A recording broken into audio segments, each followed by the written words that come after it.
E hoje, ao invés de a gente dar continuidade na parte de demografia, eu estava conversando com o Gilson, o professor Gilson Aureliano, e aí ele iniciou com o pessoal da turma regular a parte de hidrografia. E aí, para não haver aí esse descompasso, digamos assim, eu vou ver a parte de hidrografia, certo? A gente vai fechar com isso toda a parte de geografia física, tá? A gente vendo hoje a parte de hidrografia, a gente fecha geografia física, joia? Vejam só, antes do início, né, propriamente dito, eu gosto sempre de comentar, de começar fazendo um comentáriozinho rápido, que é mais ou menos o tempo do pessoal chegar, da atual situação que a gente está vivendo, né? Tivemos aí, a partir de segunda-feira agora, um projeto de a, a, a continuação, né, daquele programa de reabertura econômica de Pernambuco, e aí a gente teve, né, reabertura de academias, de musculação e reabertura de bares e restaurantes, né? Pernambuco hoje está apresentando, dentro dessa pandemia, né, que a gente vive, o estado de Pernambuco está dentro da estabilidade, né? Mas aí, muito cuidado com esse termo estabilidade. Às vezes, quando a gente fala, né, Pernambuco está em estabilidade em relação à pandemia do novo coronavírus, nos dá a impressão nos dá a impressão de que está tudo bem, está tudo estável, está tudo tranquilo. Não, a gente continua com um grande número de infectados, um grande número de mortos. Isso a gente só fala que está em estabilidade porque não quer dizer que está ainda em declínio, tá? Continuamos com um grande número de contaminados e, infelizmente, de mortos. Roberto está perguntando aqui, professor, é normal estudar agricultura e escrever um textão sobre a reforma agrária? É normal, Roberto, é normal. Em especial, aí vai uma dica, tá? Um detalhe. Eu também estou sentindo falta, Roberto, de Vitor, de Yasmin. Acho que o pessoal tá chegando, né? Até agora estamos aqui em 12 pessoas, né? No total, geral, e esperar. Eu não sei se teve gente que está esperando ser pela aquela sala do GGE, porque agora a gente está pelo Meet, né? Não sei se de repente mudou alguma coisa. E aí, por isso, algumas pessoas ainda não chegaram. Mas vamos esperar. Sim, Roberto. Aí, falando ainda sobre a agricultura, pessoal, é uma temática que cai com força na prova do Enem. Cai e cai muito sobre a agricultura. Não é pouco, não. Com certeza, de todas as edições do Enem, o único conteúdo que nunca ficou de fora da prova foi a parte de agricultura. Só que aí o que é que acontece? Falar sobre reforma agrária, como o Roberto colocou ali, que de repente eu acho que ele fez um textão ali sobre reforma agrária, para esse atual momento da prova do Enem, não é tão indicado, tá? Não estou dizendo que você não vai estudar sobre reforma agrária, de forma alguma. Você vai estudar sobre reforma agrária. Mas a gente está fazendo uma prova, a gente vai fazer uma prova agora em janeiro, que é uma prova de cunho político, eminentemente política, tá? E como a gente sabe, o atual governo não defende muito a ideia da reforma agrária, né? Da desapropriação de terras e tal, para o pessoal do movimento dos trabalhadores sem terra ocuparem. Então, é muito provável que não caiam questões envolvendo reforma agrária. Agora, isso não quer dizer que não vai cair questões envolvendo agricultura. Vão aparecer. Só que são aquelas questões que vão defender o agronegócio, né? Mostrar, e aí é fato, tá? Mostrar a importância que o agronegócio tem para a economia brasileira de uma maneira geral, que não é pequena. é uma importância realmente muito grande, né, muito forte, mas são questões que provavelmente não irão abordar a temática de reforma agrária. Agora, se você vai fazer a prova do SSA 3, vai fazer uma prova da UPE, aí a UPE tem muito mais essa pegada aí da reforma agrária, da redistribuição da terra. Então, a gente tem que ficar atento e temos que ficar atentas também, né, o que é que a banca está te pedindo. É a prova do Enem? Não vá muito nessa onda da defesa de minorias e tudo mais. É a banca da UPE? Pode continuar indo. Professor, mas eu já respondi questões da prova do Enem, edições passadas, que falavam de reforma agrária, que defendiam a ideia da agroecologia, do pequeno proprietário. Beleza, você pegou aí uma prova de Enem, que você deve ter pego uma prova de 2015, 2014, 2013, 2011, 2010, 2009, papapá. Todas essas provas, eu tinha essa defesa da reforma agrária, mas, mais uma vez, eu lembro, estamos fazendo uma prova eminentemente política, tá? Aí, em governos passados, a gente tinha essa defesa da reforma agrária. No governo atual, a gente tem muito mais a defesa do agronegócio, tá? Ou ali chamado também de agrobusiness, certo? Então, cuidado aí na hora de elaborar os resumos ou sair estudando, tá certo? Vê só, chegou aqui um quantitativo razoável de pessoas, né? Se o pessoal vier chegando, ao longo da aula, o pessoal vai chegando, vai entrando e a gente vai aqui se ajeitando, tá? Como eu disse a vocês, pessoal, a gente não vai dar continuidade na parte de demografia, eu vou dar essa pausa para a gente ver hidrografia, que é o estudo das águas, e depois, na próxima aula, a gente retoma com demografia, só para deixar tudo equilibradozinho, tá certo? Vejam só, eu separei aqui um slidezinho para a gente, tá? Que fala sobre hidrografia, e aí eu vou espelhar aqui o meu material, vou compartilhar, tá? Para a gente começar aqui a nossa aula. E aí, vejam, deixa eu só, cadê? Compartilhar aqui, pronto.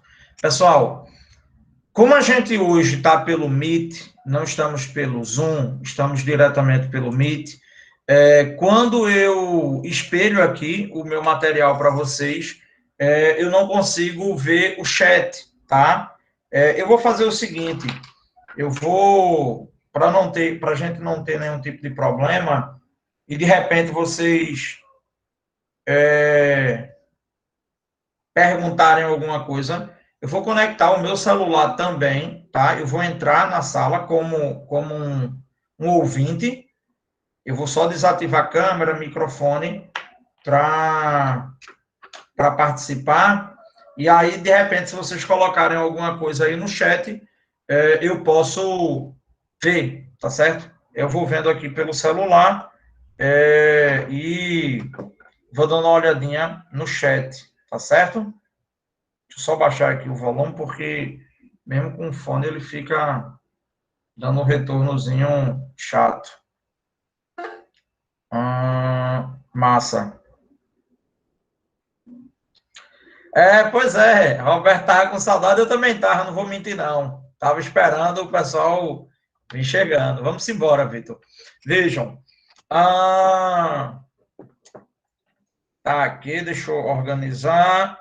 Pronto, agora tá mais organizadinho. Eu fico vendo o chat do celular e fico olhando para vocês também. Vamos embora, pessoal. A gente vai começar com a última parte de geografia física, que é a parte aqui, ó, da minha chamada hidrografia, tá? Primeira coisa que a gente tem aqui quando a gente fala sobre hidrografia é analisar a etimologia da palavra, né? Hidro, aqui, ó, nesse caso, vai significar água, tá? E grafia vai significar estudo. Então, a ideia da hidrografia é a parte da geografia responsável pelo estudo das águas superficiais no planeta, tá? Nesse caso aqui, a gente não vai falar, por exemplo, de água de chuva, tá? Quando a gente fala de hidrografia, é muito comum, na verdade, a gente estudar sobre os rios. É uma temática que pode aparecer, sim, na sua prova do Enem. Confesso que não é uma temática muito recorrente, mas está no programa. Se está no programa, a gente vê, tá joia? Vamos embora. Falando sobre hidrografia, a primeira coisa que eu destaco aqui para a gente é uma ideia que a gente tem, ó, que é da escassez da água no mundo. Então, eu estou falando aqui dessa falta de água que eu tenho no planeta, certo? Quando a gente dá uma olhadinha aqui nesse mapa, é bacana a gente dar uma olhada na legenda desse mapa, tá, pessoal? A legenda do mapa, ele mostra o seguinte aqui para a gente, né? Eu tenho as áreas que estão em azul, mais escuro, é onde eu tenho pouca ou nenhuma escassez de água, ou seja, não falta água para a população, certo? Então, todas essas áreas que estão em azul, eu tenho pouca ou nenhuma escassez de água. Então, a gente pega ó, boa parte aqui da América do Norte, na América Latina, quase que toda, boa parte da Europa, a porção aqui do norte da Ásia, um pedacinho do sudeste asiático e tudo mais. E aqui as áreas que estão em vermelho, essas áreas daqui, ó, em vermelho, vão ser justamente o contrário, que é quando eu tenho uma escassez física de água. Professor, o que é escassez física de água? É quando, de fato, não tem água nenhuma para as pessoas se abastecerem. Eu tenho escassez física de água. Não tem água, joia? E ainda tenho áreas que foram não avaliadas aqui. Professor, aqui eu estou vendo ó, a escassez física em vermelho, tá? E ainda tenho a ideia da escassez econômica de água na boa parte do continente africano e ainda aqui, ó, um pedacinho da América Central, norte da Índia, certo? Vejam, professor, o que é essa escassez econômica? É que até tem água, mas as pessoas não têm grana para ter acesso a essa água. Ou o Estado, o governo, né, ele não demanda uma infraestrutura necessária para que as pessoas tenham água, para que as pessoas sejam abastecidas desse recurso tão importante. Analisando o continente africano, a gente vê o seguinte, ó, a África, ou ela está dentro de uma próximo de escassez física de água. Olha a oscilação que eu tenho no continente africano. Eu tenho uma escassez física, eu tenho uma área aqui não avaliada, certo? Mas vamos só lembrar que toda essa região aqui, ó, pessoal, da África, isso aqui tudinho é o deserto do Saara, então eu já tenho realmente uma escassez grande de água nessa área. Aí eu vario de escassez física para uma escassez econômica ou próximo à escassez física. Então, de todos os continentes que a gente tem espalhado no mundo, é perceptível, é notório que a África é o continente que mais sofre com essa ausência de água, com essa escassez, seja física, seja econômica, tá? E aí o que é que acontece? A gente falou da escassez de água e aqui a gente fala um pouquinho do ranking dos maiores consumidores de água. Quem é que no mundo mais está consumindo esse recurso? Eu coloquei aqui uma listinha, ó, da galera que mais consome água no planeta. E aí, se a gente pega aqui esse top 5, digamos assim, né? Eu tenho os Estados Unidos sendo o país que mais consome água, tá? Seguido de China, Índia, Brasil e Argentina, tá? Esses 5 países daqui são os 5 maiores consumidores de água no planeta Terra. Só que tem um dado que me chama a atenção aqui, ó, que é o seguinte, professor, esse número aqui, 314, isso aqui é o quê? Ó? 314 bilhões de litros cúbicos, tá? De metros cúbicos, perdão. Isso aqui é o consumo em metros cúbicos de água. Perceba que os Estados Unidos são 314 bilhões de metros cúbicos de água. Há uma diferença absurdamente grande entre Estados Unidos e China, que é o segundo colocado. Então, os norte-americanos são o povo, sem sombra de dúvida, que mais consome esse recurso em todo o planeta Terra, tá? Esse modelo de vida altamente consumista dos Estados Unidos leva esse consumo também, que é esse consumo de água, tá? Vista essa partezinha daí, pessoal, ó, aqui eu coloquei um gráfico que eu acho bem interessantezinho que ele fala sobre a água que a gente, deixa eu só dar uma olhadinha aqui no chat, pronto, Vitor colocou uma informação aqui que realmente ele bota, e olha que a população é bem menor que a população da China. E, de fato, veja, eu tenho uma população norte-americana que deve estar aí na casa hoje dos quase 350 milhões de pessoas, 350 milhões de habitantes. Enquanto que a população chinesa está na casa dos 1 bilhão e 300 milhões quase de habitantes. Então, eu tenho uma população chinesa muito maior do que a população norte-americana. E olha um detalhezinho interessante aqui, ó. Se eu somo China e Índia, que são as duas maiores populações do mundo, e aí, ó, se eu fizesse o somatório disso aqui, 5 com 3 vai dar 8, 4 com 2 vai dar 6, 1 com 2 dá 2, e 1 com 1 dá 2. Então, eu teria 268 bilhões de metros cúbicos de água utilizados. O consumo só dos Estados Unidos é maior do que China e Índia juntos. Só que a população da China e a população da Índia juntas dá mais do que 2 bilhões e 500 milhões de habitantes. Então, é muita gente na China e na Índia, e somando essas duas populações, eu não vou ter o consumo que os norte-americanos têm, tá? Então, é muita gente, joia?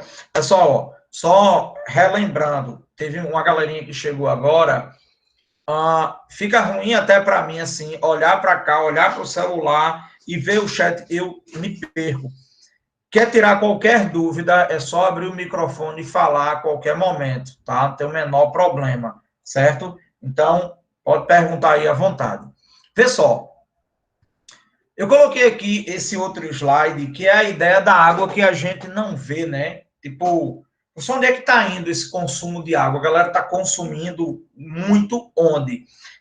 Tem uma estimativa que a gente faz que é a seguinte, hoje, o maior vilão da água é a atividade industrial, sem sombra de dúvidas, tá? Se a gente fosse pegar o percentual de distribuição de água que a gente tem no planeta, a gente teria a distribuição mais ou menos, eu vou parar aqui rapidinho a apresentação, só para eu vir aqui para o quadro, jogo rápido, veja, cadê? Pronto. Se a gente fosse pegar a distribuição da água que eu tenho no planeta, eu teria mais ou menos o seguinte aqui, ó, pessoal. Dos 100%, deixa eu puxar um pouquinho aqui mais para frente. Pronto. Dos 100% de água que eu tenho no planeta, eu vou ter uma utilização que é mais ou menos a seguinte, ó. 70% é utilizada, não é de água do planeta, é de água que a gente utiliza, tá? 70% é utilizada pela atividade das indústrias, cerca de 20% é utilizada pela agricultura e 10% é uso doméstico. Ó, da água que se utiliza, 70% vai para a atividade industrial, 20% para a agricultura, 10%, galera, é uso doméstico Professor, o que danado é o uso doméstico, é o uso que você faz na sua casa, no seu dia a dia, tá? E o que me chama a atenção, muitas vezes, é o seguinte, quando a gente vai ver essas propagandas, assim, que falam, não é nem propaganda, né? Essas campanhas que falam de você utilizar menos a água, parece que a culpa é somente nossa. Tipo, fique 5 minutos só no chuveiro, quando for escovar o dente, desliga a torneira, evite o desperdício na sua casa, tal, tal, tal. Não estou dizendo que não é para você não evitar o desperdício, mas seria mais interessante que essas campanhas estivessem mais voltadas para o consumo da água da atividade industrial, tá? E não para esse consumo doméstico, que só representa cerca de 10% do consumo de água que a gente tem. Vou dar uma olhadinha aqui no chat que tem um monte de mensagem. Vitor chegou, papapá. A população é bem menor que a China. Yasmin perdeu. Eita, mas já faz um tempinho que ela colocou. Não. Tal, tal, tal. Mas foi verdade, Yasmin. Agora virtual. Oxe. Aqui tem uma coisa para falar com o senhor. Vitor está dizendo que estão fazendo carne impressa. Tem um site e tudo que estão fazendo carne impressa. Como assim, Vitor? Está fazendo carne Eu impressa? tava vendo a notícia. Não, é só uma coisa que eu tava querendo tocar, já que a gente tá falando de água, de economia, essas coisas. Eu tava vendo a notícia lá no Twitter que a Paola Carosella, aquela chefe do MasterChef lá, ela colocou a notícia, ela tava revoltada lá, porque alguns grupos estavam estudando a maneira de fazer carne impressa em 3D. Aí, Isso, tipo, isso. surgiu uma treta nos comentários que chegou uma mulher lá embaixo também e começou a colocar: ah, mas isso vai ser bom porque a gente vai poupar os animais e sei lá o que. Aí, tipo, eu fiquei lá pensando, cara, tá chato. Eu fiquei conversando, o mundo hoje tá chato. Porque eu falei, daqui a pouco vão querer proibir o leão de caçar e comer carne, que ele precisa muito. Porque a mulher ficou lá nos comentários Mano, vão revoltada. cancelar os leão no Twitter, tá ligado? Então, aí eu fiquei pensando, professor, a humanidade, os animais, a natureza evoluiu assim. Foram anos de extinção de espécies, foram anos de espécies se desenvolvendo técnicas de sobrevivência para caçar, para fugir, para correr.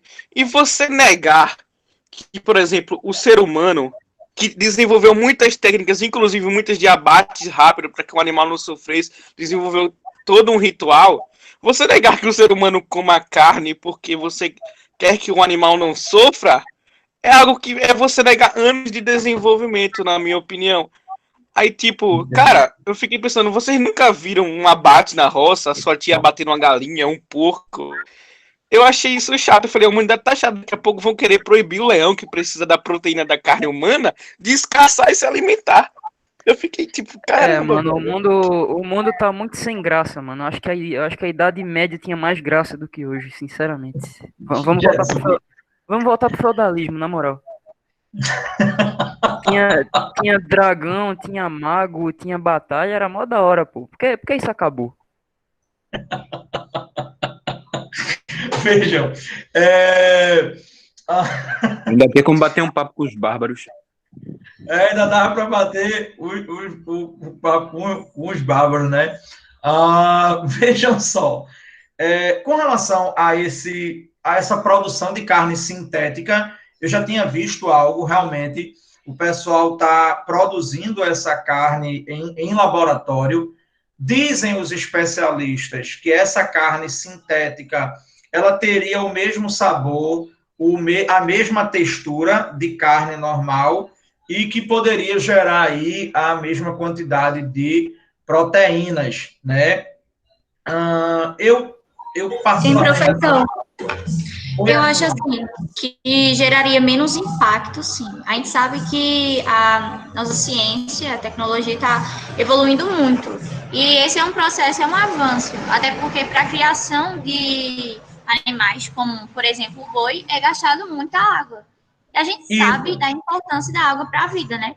Então, essa técnica de inovação, de produção de carne e consumo, Seria sim um avanço. Na minha opinião, é um avanço.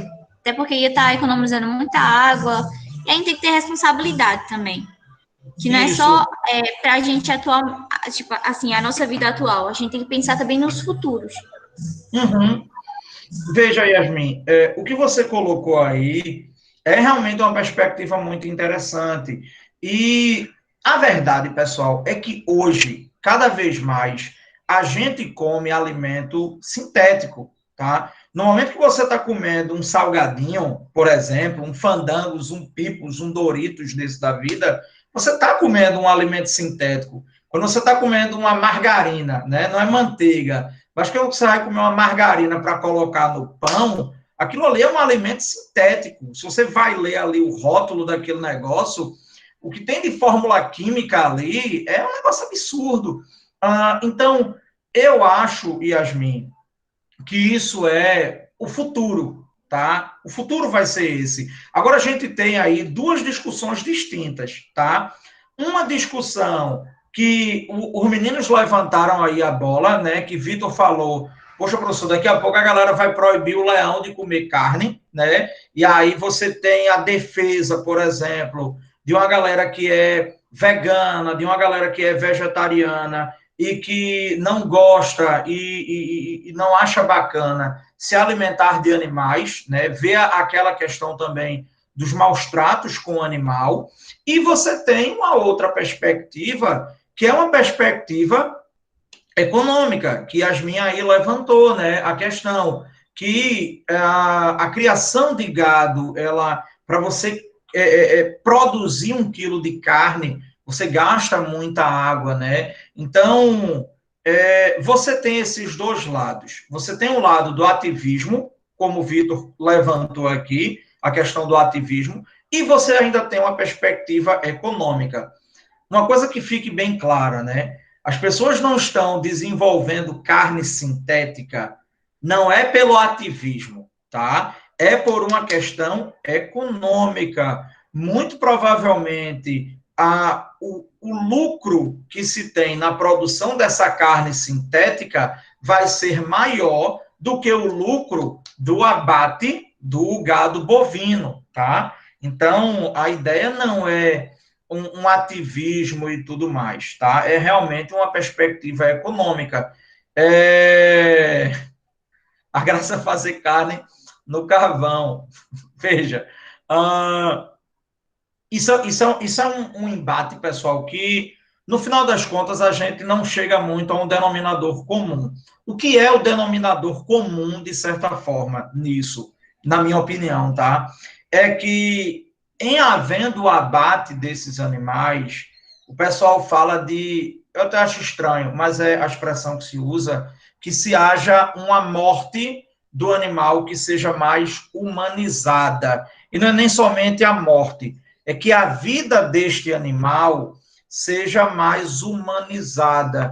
A gente pega, por exemplo, algumas criações, né, de gado, onde essa pecuária de modelo intensivo, né, o gado ele é criado preso, ele não consegue nem girar no coxo, a galera já está criando boi suspenso, né, numa espécie de uma tela, de uma rede, sei lá que molesta e aí o gado nem encosta a pata no chão para não desenvolver nenhum tipo de musculatura.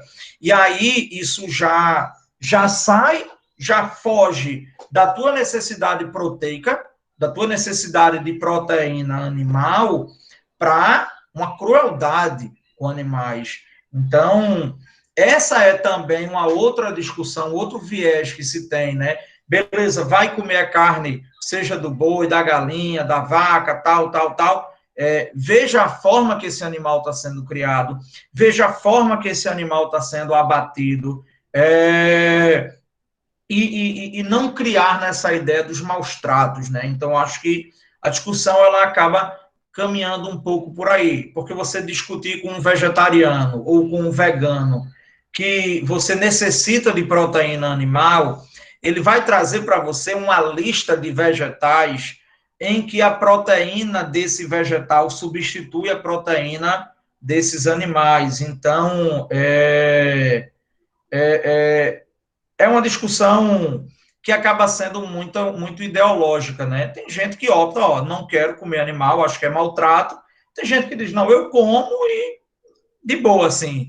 Eu particularmente, não posso nem opinar muito, assim, com relação a isso, porque eu como carne, gosto, e eu ainda pesco, tanto de varinha quanto de arpão. Então, eu não posso nem opinar muito nisso e dizer, e tal. Agora, a pesca que eu faço, que fique bem clara, né? É uma pesca artesanal. E tudo que eu pesco, eu como. Tudo que eu pesco, eu como. Eu pesco, na verdade, para não ir na feira e comprar o peixe. Eu prefiro eu pescar o meu próprio peixe, literalmente. Mas é uma discussão mais ampla, tá? Vamos voltar aqui, porque senão a gente acaba Bora se perdendo. voltar. Senão a gente Vamos fica lá. aqui o dia todo. Não que não seja bacana, mas eu tenho um problema assim que eu me perco muito rápido no conteúdo. Deixa eu ver aqui. Deixa eu compartilhar minha tela novamente. Foi. Pronto, ó. Aqui, ó, olha aqui a questão que Yasmin, até a bola que Yasmin levantou, na questão do consumo de água com a produção de carne. Então, para eu produzir 1 quilo de carne bovina, são gastos, em média, 17.100 litros de água para produzir 1 quilo de carne bovina. Para produzir 1 quilo de manteiga, eu estou gastando mais 18.000 litros de água, né? Então, esses são os campeões no consumo de água. Eu ainda vou ter aqui carne de frango, são 3.700 litros.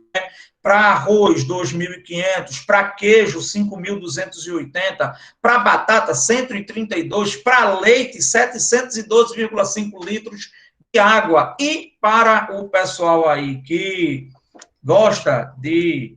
Eita, passei aqui. Pois é, um hambúrguer é tudo muito caro.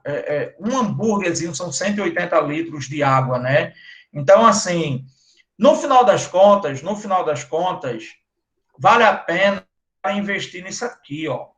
Veja, tomar cerveja, tá? Veja, se você bebe cerveja, você só está consumindo 5,5 litros de água para tomar 1 litro de cerveja. Então, se alguém aqui tiver o hábito de beber cerveja, você pode justificar que você só bebe cerveja porque você é ambientalmente correta e você consome pouca água tomando a sua cerveja, né?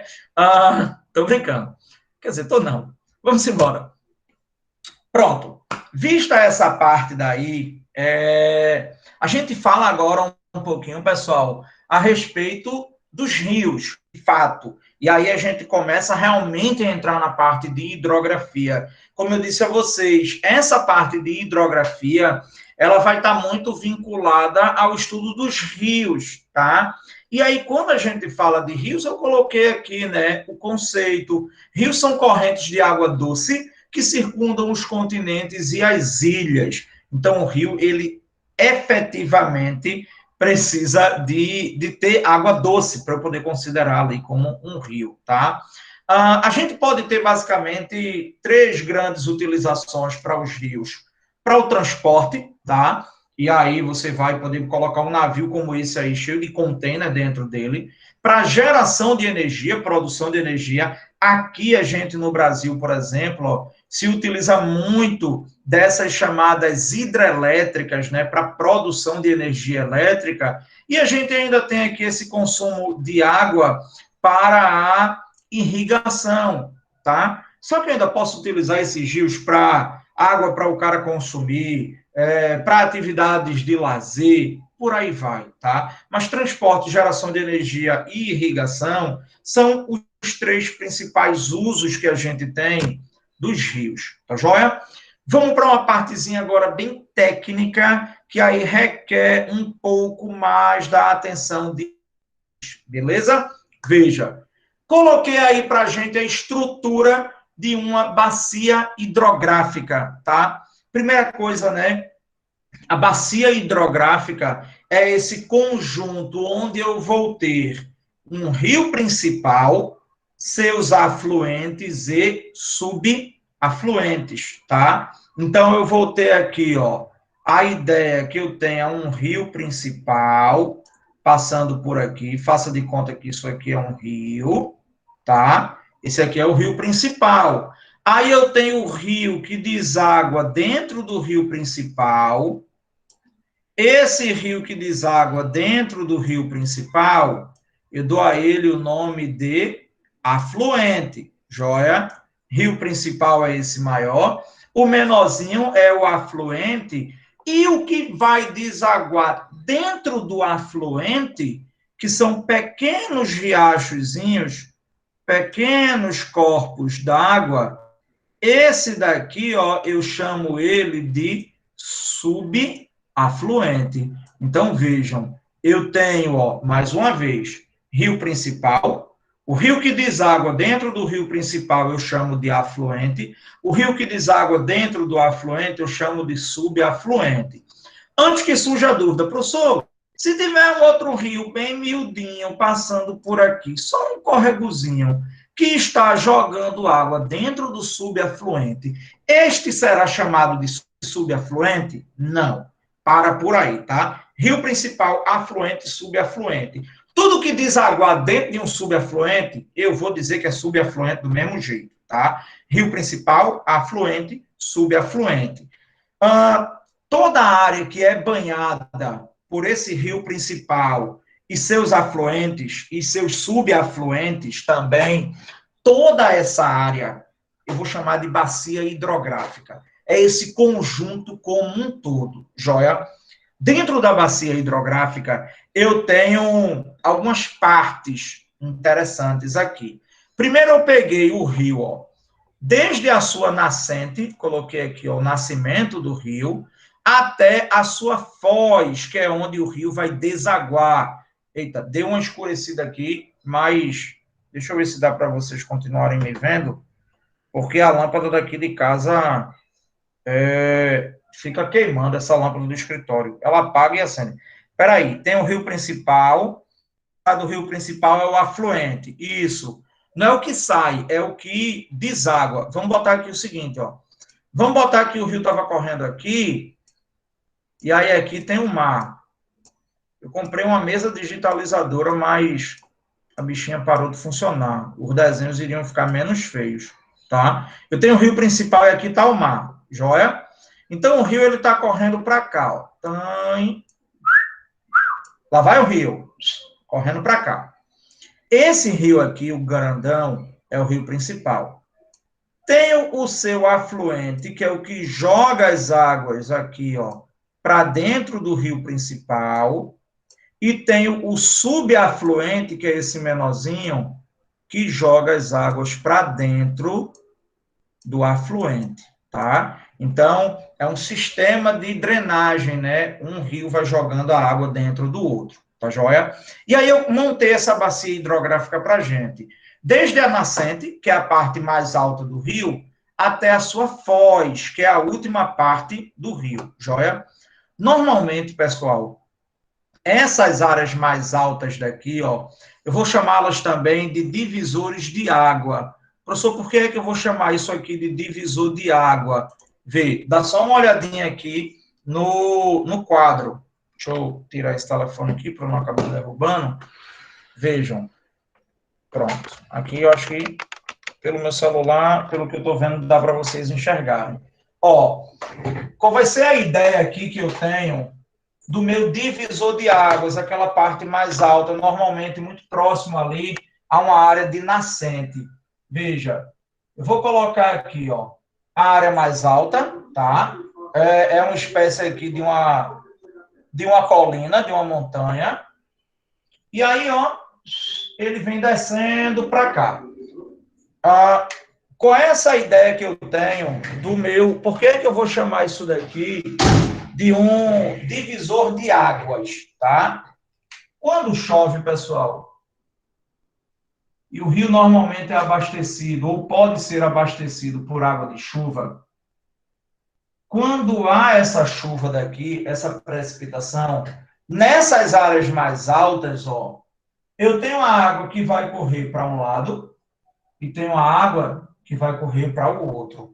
Por isso que essa porção mais alta daqui do rio, eu vou chamar de um divisor de águas, joia? Então, é quando a água pode correr para um lado ou correr para o outro, beleza? Então, essa área daqui, onde normalmente eu vou ter a nascente do rio, é o momento, é o local onde o rio está nascendo, onde ele começa, onde eu tenho o início desse rio, beleza? Então, ó, primeiramente a gente começou com a nascente do rio, vou voltar lá para o meu compartilhamento.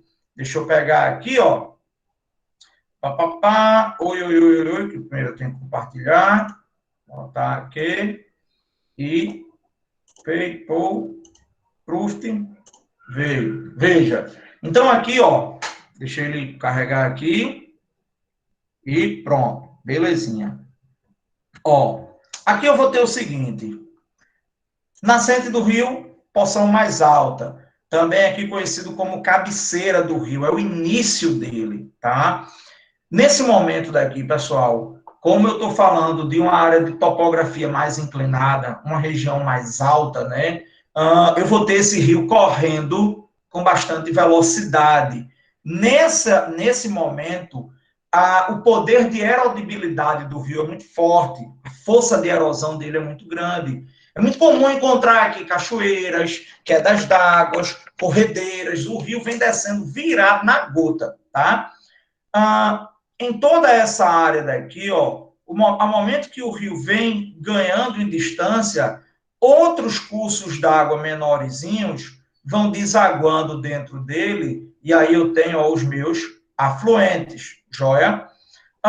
No momento em que o rio começa a perder essa velocidade, porque a declividade agora começa a ficar menos acentuada, a coisa começa a ficar um pouco mais plana, aí o que é que acontece? Ó? Eu saí do primeiro trecho do rio. Primeiro trecho do rio é esse que eu chamo de curso alto, ou alto curso do rio. É esse trecho onde o rio está virado na gota, descendo com força. Entrei aqui, ó, num segundo trecho que eu chamo de médio curso do rio, tá? A sua parte mediana.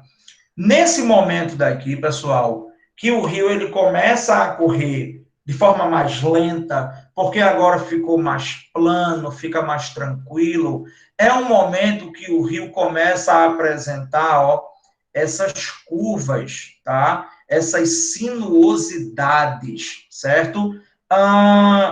E aí, o que é que acontece? Essas curvas que o rio faz vão ter o nome. O nome da curva que o rio faz, a gente chama de meandro, tá? Lembra disso. O nome da curva que um rio faz, eu chamo de meandro. É a curva que o rio, é a curvatura que o rio está fazendo. Professor, por que molesta o rio ele faz essas curvas? Eu não poderia correr virado na gota, de boa, não? O que é que acontece, né? Quando o rio perde essa declividade, que ele começa agora a correr de forma mais lenta, a água ela vai começar a procurar agora o caminho mais fácil para ela passar. Então, qualquer variaçãozinha que eu tenha de declividade na topografia do relevo, a água ela vai tender, aqui está um pouquinho mais íngreme, aí a água vem para cá. Aí aqui levantou um pouquinho mais, a água vem para cá. Aqui eu encontrei uma rocha de maior dureza, ela bate aqui, não dá para passar, eu venho para o outro lado. Então ela vai buscando esse caminho mais fácil, e a essas curvas dou o nome de meandro. Tem um detalhezinho aqui, que eu já vi cair numa prova, que foi uma prova da UPE, que essa questão foi do capeta. Veja, isso aqui tem escrito meandro abandonado, tá? E aqui ele botou essa lagoazinha, esse laguinho que se formou às margens do rio.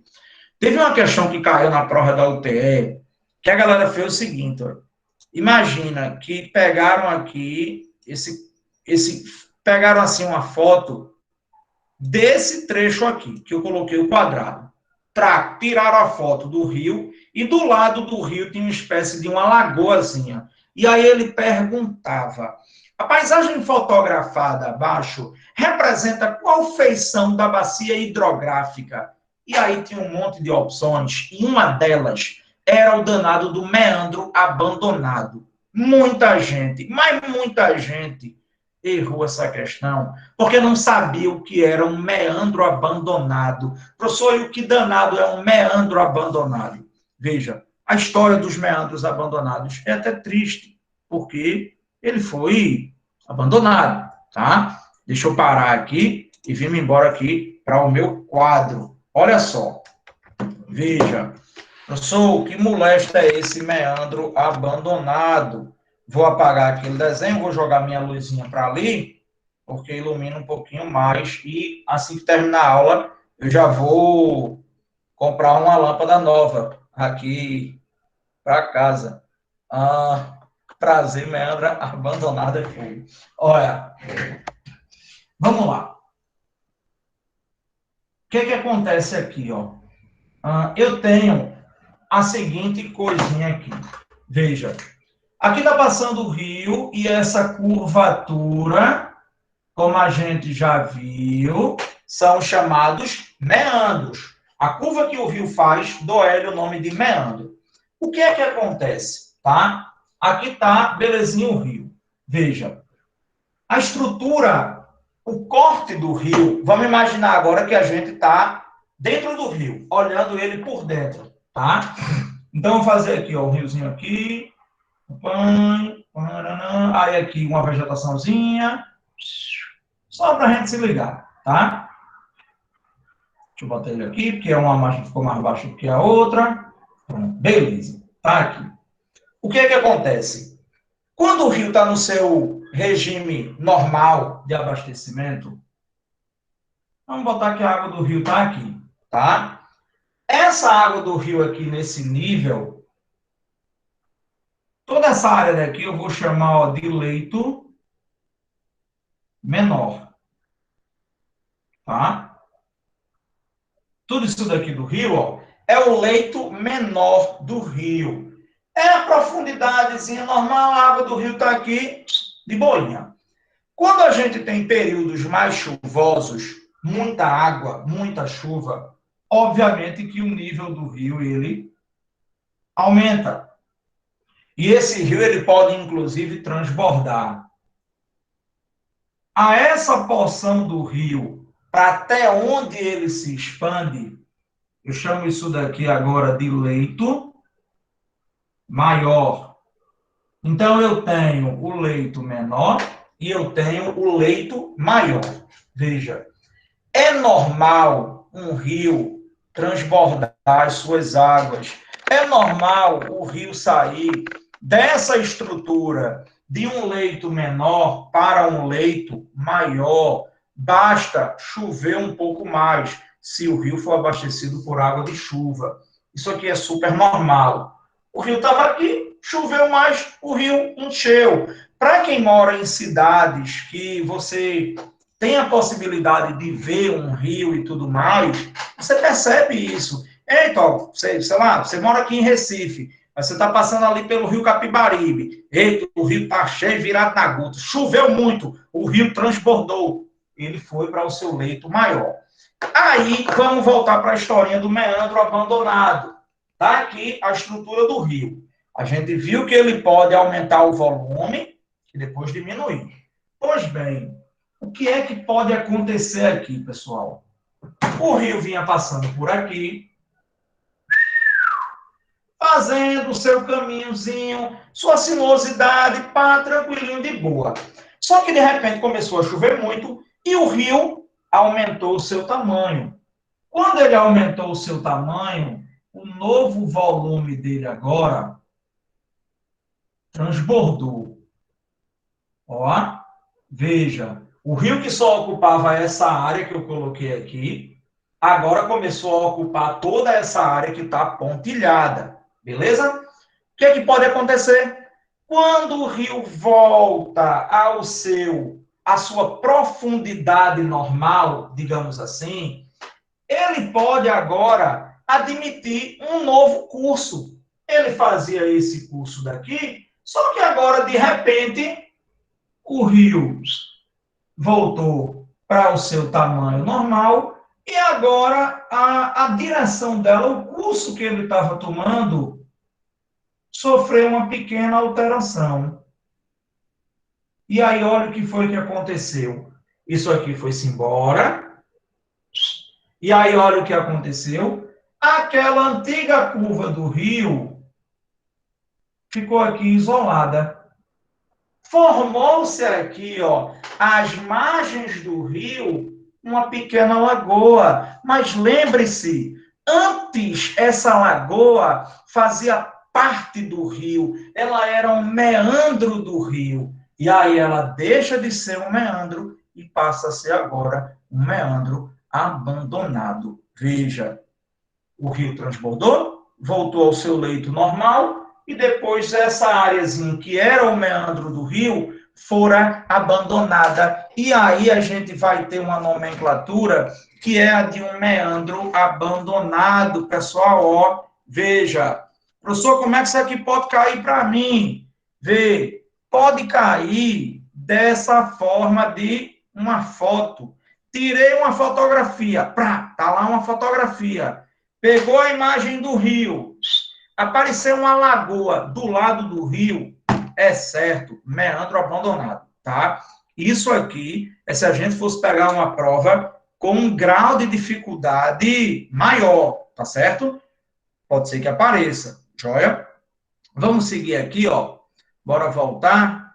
Pererei, terei, terei, terei, terei. E eu vou dar aqui o coisa, e eu vou apresentar a minha tela, e eu vou botar a tela, opa, foi, e foi. Pronto. Tô aqui, ó, meu meandro abandonado, bichinho, ferrou-se aqui, ficou abandonado, né? Tá aqui a lagoazinha. Já próximo à sua foz, eu vou ter agora o meu chamado baixo curso do rio. É o final do rio. É quando ele joga as suas águas para o oceano ou para outro rio, tá? É a foz dele, é o fim, é a desembocadura do rio. Então, eu saí do alto curso, médio curso, adentrei no meu baixo curso. A gente vai falar ainda mais algumas coisinhas. Vamos embora. Vejam. Aqui eu coloquei já essa ideia da bacia hidrográfica, a área banhada por um rio principal e seus afluentes. O divisor de água eu já expliquei ali naquele desenhozinho. E aqui agora alguns elementos do rio, que são importantes, tá? Professor, isso aqui vai cair para mim como? Ele vai perguntar o que é a região amontante e o que é a região ajusante? Não, claro que não. Ele não vai te perguntar isso. Mas dentro do texto ele vai lá e fala a montante do rio, a jusante do rio. Aí você tem que estar atento. A montante é a parte do rio que está em direção à sua nascente, tá? A jusante, parte do rio que está em direção à sua foz.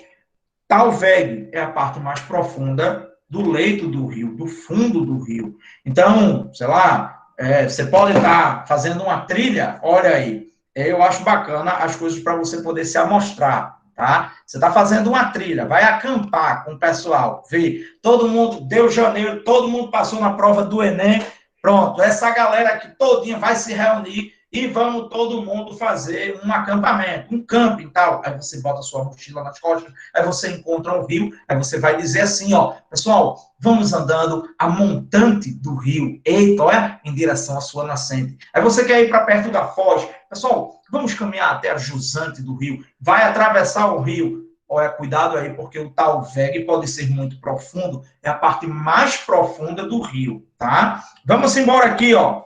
Professor, Oi. se a, tipo, como é mesmo? Esqueci, volta lá no último slide. Se a nascente do rio, ela fica numa área de alto relevo, Certo. ou seja, o rio está descendo. Como é que eu tenho a parte de um rio que está subindo em direção a ele? Não é que a parte do rio está subindo, é tipo, é a forma que você está se deslocando. Então, tipo, Tu estás aqui, o rio tá aqui. Joia? Aqui é a nascente do rio. Lá vem tu andando aqui, ó. Deixa eu vir mais para trás. Lá vem tu aqui, ó. Tan. Se você estiver indo na direção da nascente, você está indo na direção a montante. Se você está vindo ao contrário, você está fazendo aqui, ó, você está indo em direção a jusante, tá? Não é que o rio corre ao contrário, não. Entendeu? Sim? Agora eu entendi. Massa. Aí vamos embora aqui, ó. A gente falou sobre o finalzinho do rio, é a sua foz. A foz do rio pode ser de 3 tipos diferentes. Eu posso ter uma foz em delta, a foz em estuário e a foz mista. Foz em delta é quando eu tenho isso aqui, ó, o rio que está desaguando, aqui é a foz dele, ó, desaguando através de múltiplos canais. Um canalzinho veio para cá, outro veio para cá, aí vem-se embora aqui, ó. Eu tenho, ó, um rio desaguando em múltiplos canais. É um tipo de foz que a gente chama de foz em delta. Segundo tipo de foz que eu posso ter, a minha foz em estuário ou foz estuariana. Quando o rio desemboca agora, ó, por um canal único, tá? O rio passou aqui, ó, é um canal único. Professor, por que tem essa água marrom aqui? Normalmente, pessoal, foz de rio é um negócio meio sujo, porque é o final dele, né? Todos os sedimentos que ele veio carregando, ele vai desaguar na sua foz. Por último, mas não menos importante, nós temos uma foz mista. Professor, o que é essa foz mista? É quando eu tenho as duas coisas, né? Aqui, por exemplo, ó, eu tenho uma formação de uma foz tipo delta, desaguando aqui, ó, em múltiplos canais, e uma foz em estuário, desaguando num canal único, tá? É aquela que eu vou chamar de foz mista, tá certo? Então, eu vou ter aqui, ó, mais uma vez, foz em delta, deságua em múltiplos canais, foz em estuário, deságua num canal único, e a foz mista, que é quando eu tenho a formação de um delta e a formação de um estuário. Isso aqui, só a título de curiosidade, é a Ilha do Marajó, tá? Que é uma das maiores ilhas fluviais do planeta, tá? É uma ilha que se forma... Eu conheço, tipo, porque eu escuto Foz do Iguaçu. Pronto, meu amor, tá aí, ó. Vou conhecer a Foz do Iguaçu.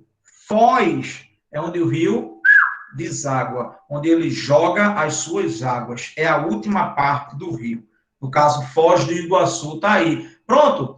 Para quem gosta de história, a civilização egípcia se desenvolveu no delta do Rio Nilo. Eu ia falar isso, parece o delta do Rio Nilo mesmo. Pronto, o delta do Nilo. E, na verdade, essa imagem daqui é do delta do Nilo, tá? Olha aqui, ó, Alexandria, o Egito e tudo mais, tá? Então, tudo isso daqui, ó, formação de um delta, tá? Eita, pessoal, vejam, nossa monitoria, como vocês sabem, vai até às 15 horas, e eu sei que vocês têm uma próxima monitoria. Quando for na próxima aula, próxima quinta-feira, a gente fecha essa parte de hidrografia, tá bom? Falando aí dos tipos de drenagem do rio, dos regimes de abastecimento do rio também, tá bom? Pessoal, como sempre, é muito bom dar essa monitoria para vocês. E é isso. Tenham todos e todas um excelente restinho de semana, tá certo? E bom final de semana. Aproveitem. Um abraço, um beijo para todo mundo e se cuidem, fiquem bem, tá? Tchau, tchau, pessoal. Obrigado, Tchau, meu amor. É isso. Tchau. Até mais, galera. Deixa eu... Tchau.